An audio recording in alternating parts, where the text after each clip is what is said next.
Hello students. तो भाई last हमारी जो क्लास थी उसमें हमने डिस्कस किया था solution of equation of motion under central forces, और ये अपना कंप्लीट हो गया था, है ना। आई होप आप लोगों को वीडियो पसंद आई होगी और आप लोगों ने पूरा अपना जो है नोट्स वगैरह प्रिपेयर कर रहे होंगे। आप समझ के टीप के नहीं, समझ के पूरा कर रहे होंगे। और ये टॉपिक अपना पूरा हो गया था, ठीक है, समझ में आ गया होगा आपको। तो आगे चल रहे हैं अपन नेक्स्ट आपके इसमें टॉपिक, वो है कैपलर्स लॉ।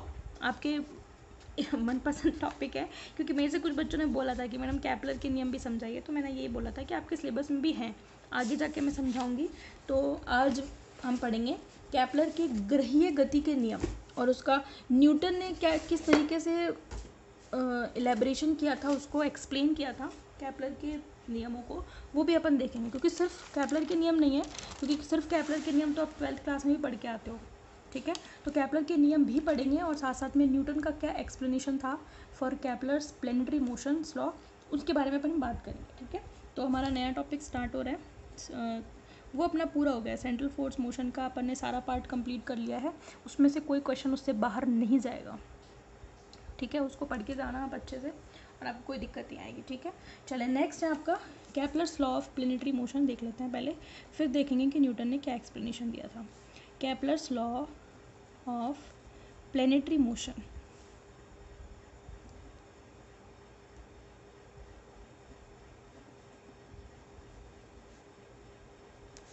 यानी कि कैपलर के ग्रहीय गति के नियम। और आप में से बहुत सारे बच्चे जानते भी होंगे कि क्या क्या नियम है, और जो नहीं जानते हैं वो भी ध्यान से देखें, और जो जानते हैं वो भी ध्यान से देखें, ठीक है। Kepler's law of planetary motion, ठीक है। कैपलर ने ग्रहों की गति के संदर्भ में 3 तरीके के नियम दिए थे। मतलब उन्होंने बताया था कि सूर्य के चारों तरफ कौन कौन से ग्रह किस किस तरीके से चक्कर लगाते हैं। हालांकि हमें पता है कि सौरमंडल में, यानी कि हमारी जो सौरमंडल है उसमें बहुत सारे ग्रह हैं, ठीक है। सबसे पास, उससे दूर, उससे दूर, उससे दूर, कई तरीके की आप ग्रहों के बारे में पढ़ते हैं, वो सारी चीज़ें आप पढ़ते होंगे ज्योग्राफी में, ठीक है। लेकिन हम पढ़ना चाह रहे हैं कि प्लेनेटरी मोशन, यानी कि सूर्य के चारों तरफ जितने भी ग्रह चक्कर लगा रहे हैं, तो वो किस तरीके से चक्कर लगा रहे हैं, कौन से पथ में चक्कर लगा रहे हैं। हमारी पृथ्वी भी सूर्य के चारों तरफ चक्कर लगा रही है, अर्थ भी, ठीक है। तो अर्थ जो है बेसिकली हमारे सन से दूर तीसरा ग्रह है, ठीक है। सबसे पास जो भी है, सबसे पास जो है आई थिंक बुध आता है, ठीक है। उसके बाद कौन सा आता है मेरे को इतना ध्यान नहीं है, आप लोग देख लेना। और जो थर्ड प्लेनेट आता है वो आती है अर्थ, ठीक है। इस तरीके से पूरा सौर मंडल में काफ़ी सारे ग्रह हैं, और वो सारे अपने अपने ऑर्बिट में क्या करते हैं, सूरज के चारों तरफ चक्कर लगाते हैं। तो उसी को स्टडी करने के लिए कैपलर ने अपने कुछ नियम दिए थे, वो प्लेनेटरी मोशन लॉ कहलाते हैं, या ग्रहीय गति के नियम कहलाते हैं, ठीक है। तो जिसमें सबसे पहला, ठीक है, जो ये लगभग दिए थे उन्होंने 1609 में, वो थोड़ा एस्ट्रोनॉमी के ऊपर वो डिस्कस कर रहे थे, उसके ऊपर वो खोज कर रहे थे, तब उन्होंने ये अपने नियम दिए थे। तो सबसे पहला उन्होंने जो नियम दिया था वो ये कहा था कि हर ग्रह, यानी कि सौर मंडल में जितने भी ग्रह सूर्य की चारों तरफ चक्कर लगा रहे हैं, उनमें से प्रत्येक ग्रह सूर्य के चारों तरफ दीर्घवृत्ताकार कक्षा में चक्कर लगाते हैं, यानी कि इलिप्टिकल ऑर्बिट में, ठीक है। सर्कुलर ऑर्बिट नहीं, इलिप्टिकल, यानी कि वृत्ताकार, जिसमें एक मेजर एक्सेस होगी, एक माइनर एक्सेस होगी, यानी कि एक हिंदी में क्या बोलेंगे, एक छोटी एक्सेस होगी, एक बड़ी एक्सेस होगी, यही कह सकते हैं। तो पहला नियम क्या दिया था कि प्रत्येक ग्रह सूर्य के चारों तरफ दीर्घवृत्ताकार कक्षा में चक्कर लगाता है, जिसके नाभि पर सूर्य स्थित होता है, ठीक है। अब ये नाभि का क्या मतलब है, नाभि मतलब फोकस, फोकस पर कौन होता है, सूर्य स्थित होता है। तो सबसे पहला नियम हम लिख देते हैं। अकॉर्डिंग टू कैपलर, क्या कहा, every planet revolves around the sun in elliptical orbit, and sun is placed at the focus, ठीक है, and sun is placed at the focus. चलो इतना ठीक है, ठीक है। यानी कि हिंदी में क्या बोलेंगे कि प्रत्येक ग्रह सूर्य के चारों तरफ दीर्घवृत्ताकार कक्षा में चक्कर लगाता है, जिसके फोकस पर सन स्थित होता है, ठीक है। यानी कि सूर्य जो है नाभि पर, यानी कि हम उसको कैसे दिखा सकते हैं, सपोज कर लें कि ये हमारे पास सन है, ठीक है। सन के चारों तरफ ये कोई ग्रह है, ये इसके चारों तरफ जो चक्कर लगाएगा तो इसका पाथ कैसा होगा, प्लेनेटरी, मतलब प्लेनेटरी मोशन का पाथ कैसा होगा, इलिप्टिकल, ठीक है, इलिप्टिकल पाथ होगा। और सन जो होगा वो इसके फोकस पर कहीं स्थित होगा। देखो ये अब इसकी मेजर एक्सेस हो गई और ये हो गई इसकी माइनर एक्सेस, और सन कहाँ पे है, फोकस पे है। बात समझ में आ गई, ठीक है। ये बताया किसने, केपलर ने, यानी कि उसने हर ग्रह के बारे में बताया कि सारे ग्रह दीर्घवृत्ताकार कक्षा में चक्कर लगाते हैं जिसके फोकस पर कौन होता है, सन। दूसरा नियम क्या बताया, दूसरा ये बताया कि सूर्य से ग्रह को मिलाने वाली रेखा, यानी कि ये सूर्य से ग्रह को मिलाने वाली रेखा ये हो गई। सूर्य से ग्रह को मिलाने वाली रेखा के द्वारा हर सेकंड में जो स्वेप्ट एरिया या प्रसर्पित क्षेत्रफल होता है वो हमेशा नियत रहता है, यानी कि प्रति सेकंड सूर्य को सन से मिलाने वाली रेखा के द्वारा जो क्षेत्रफल बनाया जाएगा वो हमेशा कैसा होगा, प्रति सेकंड वो कैसा होगा, नियत रहेगा। यानी कि यहाँ पे प्लेनेट है पहले, तो ये रेखा यहाँ है, थोड़ी देर बाद प्लेनेट रिवॉल्व करके इधर आ गया, प्लैनेट इधर आ गया रिवॉल्व करके, तो फिर इनको सन को और इसको मिलाने वाली रेखा ये है। तो इसने जो प्रसर्पित क्षेत्रफल, जो इसने क्षेत्रफल क्रिएट किया इस पूरे 1 सेकंड में वो इतना है। अगले सेकंड में भी वो इतना ही क्षेत्रफल बनाएगा। अगर ये इलिप्टिकल ऑर्बिट में है तो अभी तो ये देखो सन प्लैनेट के पास है, सन जो है वो पर्टिकुलर प्लैनेट के पास है, लेकिन दीर्घवृत्ताकार कक्षा में आगे जाकर के ये दूर भी तो होगा ना, तो वहाँ पर ये इस तरीके से दिखेगा, थोड़ा छोटा लेकिन पर्टिकुलर एरिया जो है वो फिक्स रहेगा। 1 सेकंड में सपोज करो कि ये 2 मीटर स्क्वायर का एरिया स्वेप्ट करता है, तो अगले सेकंड में उसका 2 मीटर स्क्वायर ही रहेगा। मेरी बात समझ में आई? यानी कि सूर्य से ग्रह को मिलाने वाली जो प्रत्येक रेखा है उसके द्वारा प्रति सेकंड प्रसर्पित क्षेत्रफल हमेशा कैसा रहेगा, नियत रहेगा। और ये आपको याद होगा जब मैं सेंट्रल फोर्स मोशन पढ़ा रही थी तो वहाँ पे भी मैंने केपलर के इस दूसरे नियम को डिस्कस किया था, मैंने वहाँ पे जिक्र किया था और बताया था प्रसर्पित क्षेत्रफल कितना निकाला था वहाँ पे, याद है आपको? है भाई, वहाँ पे निकाला था हमने प्रसर्पित क्षेत्रफल, स्वेप्ट एरिया, ठीक है। तो पहले मैं लॉ लिख देती हूँ फिर मैं बताती हूँ, ठीक है। चलें, क्या लिखेंगे कि प्रत्येक ग्रह, हिंदी वाले लिख लेना, मैं बोल रही हूँ, प्रत्येक ग्रह, सॉरी ये वाला, सूर्य से ग्रह को मिलाने वाली रेखा के द्वारा प्रति सेकंड प्रसर्पित क्षेत्रफल सदैव कैसा रहता है, नियत रहता है, ठीक है। किस तरीके से लिखेंगे, the swept area per unit time by the line joining sun and the planet, joining the sun and the planet is always remains constant। यानी कि सूर्य से ग्रह को मिलाने वाली रेखा के द्वारा प्रति सेकंड प्रसर्पित क्षेत्रफल नियत रहता है, ठीक है।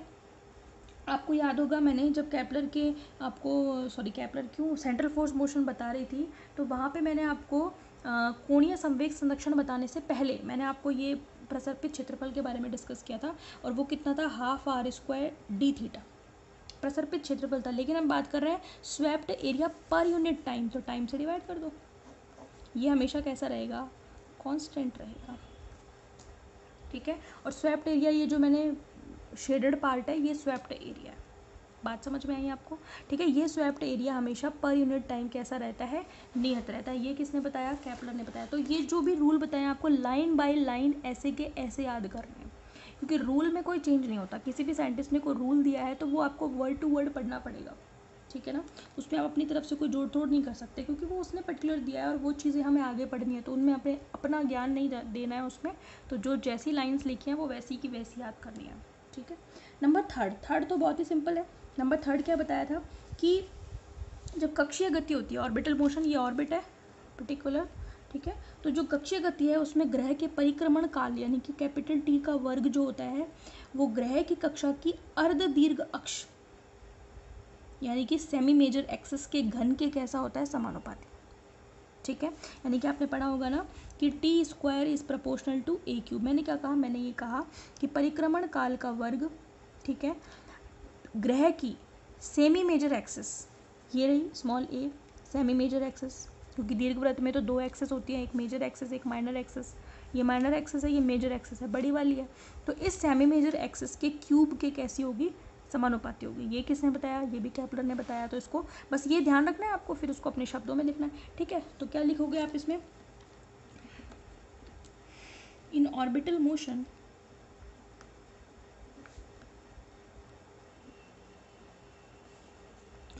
The cube of time period is directly proportional to the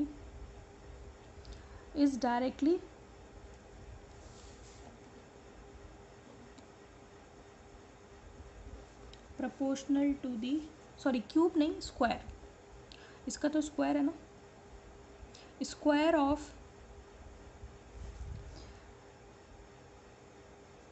spelling गलत लिख दी, square SQUARE, the square of time period is directly proportional to the cube of semi major axis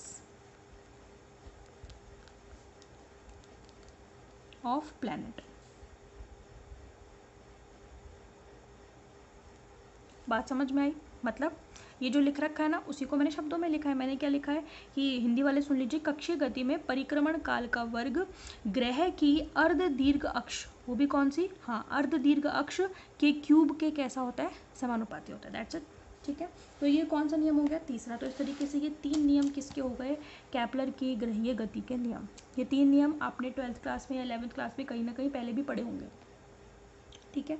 तो ये वाली बात तो कोई दिक्कत नहीं है। इसके बाद क्या हुआ? न्यूटन ने केपलर के नियमों से कुछ निष्कर्ष निकाले, तो वो इम्पॉर्टेंट है हमारे लिए। हालांकि ये रूल्स भी शॉर्ट नोट में आपके पेपर में पूछे जाते हैं, ठीक है। देखिए, तो हम देखेंगे अब Newton's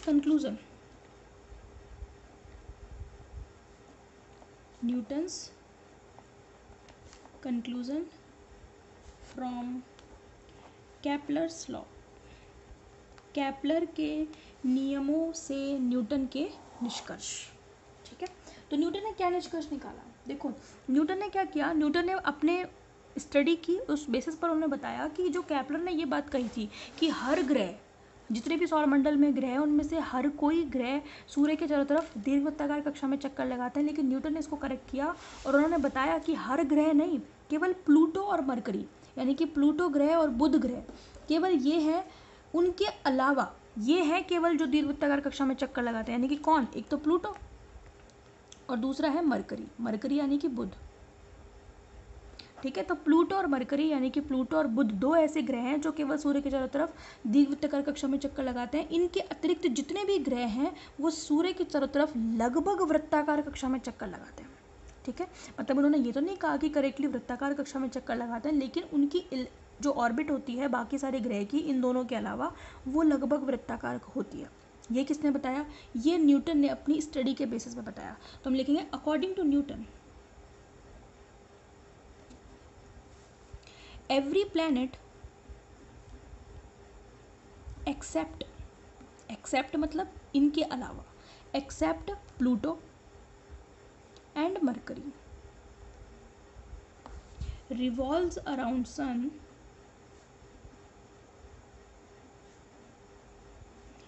in approx circular orbit। बात समझ में आई? यानी कि प्लूटो और मरकरी के अलावा, एक्सेप्ट का मतलब क्या है? इनके अलावा, ठीक है। तो हिंदी में बोल रही हूँ, न्यूटन के अनुसार प्लूटो तथा मरकरी के अलावा प्रत्येक ग्रह सूर्य के चारों तरफ लगभग वृत्ताकार कक्षा में चक्कर लगाता है। ये किसकी स्टडी थी? न्यूटन की। अब न्यूटन ने किस बेसिस पर ये कहा वो अपन देखते हैं, ठीक है। Consider a planet of mass small m is revolving around sun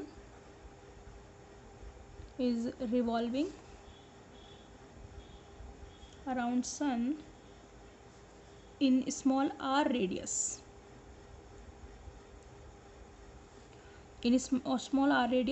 circular orbit। क्योंकि न्यूटन ने तो क्या कहा, बाकी सारे वृत्ताकार कक्षा में चक्कर लगाते, वृत्ताकार कक्षा में चक्कर लगाते, कुछ तो उसकी रेडियस होगी ना। तो रेडियस कंसिडर कर ली कि माना कि एक ग्रह जिसका द्रव्यमान स्मॉल m है, सूरज के चारों तरफ वृत्ताकार कक्षा में r त्रिज्या की वृत्ताकार कक्षा में क्या कर रहा है? चक्कर लगा रहा है, यानी कि रिवॉल्व कर रहा है। फिर हमने माना कि वृत्ताकार कक्षा के लिए अर्धदीर्घ अक्ष जो मान ली उन्होंने वो स्मॉल ए मानी, कक्षा की त्रिज्या स्मॉल आर मानी। ध्यान देना इस बात पे, ठीक है। तो रेडियस कितनी है, स्मॉल आर। और एक चीज़ लिखेंगे सेमी मेजर एक्सिस, क्योंकि उसने ये नहीं कहा पूरी तरीके से कि पूरी तरीके से सर्कुलर है, उसने कहा लगभग सर्कुलर है। तो कहीं ना कहीं ऐसी जगह होगी जहाँ पर उसकी रेडियस आर से थोड़ी ज़्यादा होगी, तो उसको उन्होंने क्या माना, स्मॉल ए। समझ में आ गई। तो semi major axis of planet's orbital motion is equal to small A.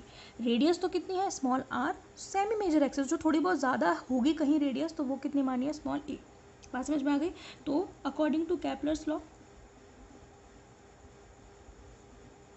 Kepler ने क्या कहा कि T square is proportional to a cube, है ना, टी स्क्वायर। अब ए तो क्या थी, सेमी मेजर एक्सिस थी, लेकिन अब न्यूटन क्या कह रहा है, वृत्ताकार कक्षा में चक्कर लगाता है। वृत्ताकार कक्षा की रेडियस कितनी है, स्मॉल आर। तो ए की जगह पर अपन क्या लिखेंगे, आर। समझ में आ गया। अकॉर्डिंग टू न्यूटन कर रहे हैं अपन, रूल केपलर का है लेकिन मॉडिफिकेशन किसका है, न्यूटन का। तो टी स्क्वायर, प्रोपोर्शनलिटी को हटाएंगे तो एक कांस्टेंट लगाएंगे, वो मैंने ले लिया कैपिटल के कोई भी कांस्टेंट है यहाँ पे, ठीक है। यहाँ पे लिख सकते हैं के इज इक्वल टू कांस्टेंट, ठीक है। अब मैंने माना let omega is the orbital speed of planet, यानी कि ग्रह की जो कोणीय गति है या कोणीय उसकी गति का लो स्पीड कितनी है, ओमेगा है, ठीक है। तो हम ये जानते हैं ना, since omega is equal to क्या होता है, 2π/t होता है, इसमें थोड़ी कोई दिक्कत है। तो ओमेगा स्क्वायर कितना होगा, 4π² होगा कि नहीं। टी स्क्वायर की वैल्यू रख दो ना, यहाँ पे वैल्यू उठा के रख दो, ये 1 हो गया, ये 2 हो गया। 1 की वैल्यू कहाँ रखनी है, 2 में रखनी है। तो आपके पास क्या आएगा, omega square is equal to 4π² में इसका स्क्वायर का मतलब ये वैल्यू रखनी है KR3, ठीक है। तो ये हो गई मेरे पास इक्वेशन नंबर 3, ठीक है। अभिकेंद्रीय बल निकालो, अभिकेंद्रीय बल, देयरफॉर सेंट्रीपिटल फोर्स, अभिकेंद्रीय बल F इज इक्वल टू, जानते हो आप कितना होता है अभिकेंद्रीय बल, mv²/r। ये तो पढ़ रखा है ना आपने। अब इसको ओमेगा में कन्वर्ट करो, v बराबर क्या होता है, ओमेगा r होता है, रख दो। तो m ओमेगा² r²/r। तो centripetal force F is equal to m ओमेगा²r, ठीक है। ओमेगा स्क्वायर की वैल्यू अभी निकाली हमने इक्वेशन 3 में, ये रखूँगी मैं उधर, ठीक है। ये इक्वेशन नंबर हो गई 4। 3 को कहाँ रख दो, 4 में रख दो। F is equal to m omega square, omega का स्क्वायर अभी निकाला ना, ये रहा 4π²/KR3, ये रख रही हूँ 4π²/KR3, और यहाँ पे कितना है r, ठीक है। तो ये क्या बचेगा आपका 4π²m/KR², ये बचेगा। तो इसका मतलब F इज इक्वल टू कितना आ गया, F इज इक्वल टू मतलब m omega r is equal to कितना आएगा, 4π²m/KR²। ये स्टडी किसकी है, ये है न्यूटन की। अब न्यूटन ने क्या कहा, न्यूटन ने ये कहा, न्यूटन ने क्या निष्कर्ष निकाले, सुन लो, लिखे अपन नेक्स्ट वीडियो में लेंगे, और आप चाहो तो आप खुद से लिख लेना, ठीक है। पहला नियम, पहला निष्कर्ष क्या दिया कि ग्रह पर अभिकेंद्रीय बल सदैव ग्रह से सूर्य की दिशा में लगता है। पहली चीज़ तो उन्होंने ये बताई, पहली चीज़ उन्होंने क्या बताई, लगने वाला अभिकेंद्रीय बल की डायरेक्शन ये होगी जिस दिशा में मैंने एरो बनाया है, यानी कि ग्रह से सूर्य की तरफ। समझ में आ गई। तो exerted centripetal force, direction of exerted centripetal force is always towards the sun from planet, यानी कि ग्रह से सूर्य की तरफ होगी किसकी दिशा, लगने वाले अभिकेंद्रीय बल की दिशा। ये पहला निष्कर्ष था किसका, केपलर का, सॉरी न्यूटन का। दूसरा क्या बताया, दूसरा ये बताया कि जो बल है ये कौन सा बल है, अभिकेंद्रीय बल ही तो है। ये बल हमेशा सूर्य से ग्रह की माध्य दूरी स्मॉल आर, ये आर क्या है, माध्य दूरी, जो रेडियस ली थी हमने, एवरेज रेडियस ली थी, ठीक है। तो ये माध्य दूरी आर के वर्ग के कैसा होता है, व्युत्क्रमानुपाती, यानी कि देखो ना व्युत्क्रमानुपाती तो है, F is inversely proportional to r², या F is proportional to 1/r², बात तो एक ही है, ठीक है। तो कैसा होगा, व्युत्क्रमानुपाती, और द्रव्यमान के कैसा होगा, समानुपाती। तो ये 3 निष्कर्ष किसने निकाले, केपलर ने। समझ में आ गई। केपलर ने पहला निष्कर्ष क्या निकाला कि अभिकेंद्रीय बल हमेशा ग्रह से सूर्य की तरफ लगेगा। दूसरी बात, लगने वाले अभिकेंद्रीय बल सूरज की जो ग्रह की माध्य दूरी है उसके वर्ग के व्युत्क्रमानुपाती होगा, और ग्रह के द्रव्यमान के कैसा होगा, समानुपाती होगा। बात समझ में आ गई। तो इस तरीके से ये निष्कर्ष है किसके, न्यूटन के। तो फटाफट से लिख लेते हैं। लिख ही लेते हैं, क्यों छोड़ना बाद में भी। कंक्लूजन्स, कंक्लूजन क्या है, सेंट्रीपिटल फोर्स ऐसे लिखेंगे, direction of exerted centripetal force, Hindi में मैंने बोल दिया है, ठीक है, is always from planet to sun, planet to sun. Number 2, दूसरा कंक्लूजन क्या था, ये रहा, इसको आप अपनी लैंग्वेज में लिख लेना, यानी कि सेंट्रीपिटल फोर्स जो होगा वो ग्रह की माध्य दूरी के कैसा होगा, वर्ग के व्युत्क्रमानुपाती। और थर्ड कंक्लूजन क्या है, ग्रह के द्रव्यमान के अभिकेंद्रीय बल कैसा होगा, समानुपाती। तो माध्य दूरी के वर्ग के व्युत्क्रमानुपाती होगा और द्रव्यमान ग्रह के द्रव्यमान के कैसा होगा, समानुपाती। तो इस तरीके से ये आपका कंप्लीट होता है केपलर्स लॉ। केपलर के लॉ का जो को न्यूटन ने कंक्लूजन दिया था वो सारा विद डेरिवेशन हमने कंप्लीट कर लिया है। इसके बाद अपन नेक्स्ट वीडियो में बात करेंगे नए टॉपिक की। Thank you so much.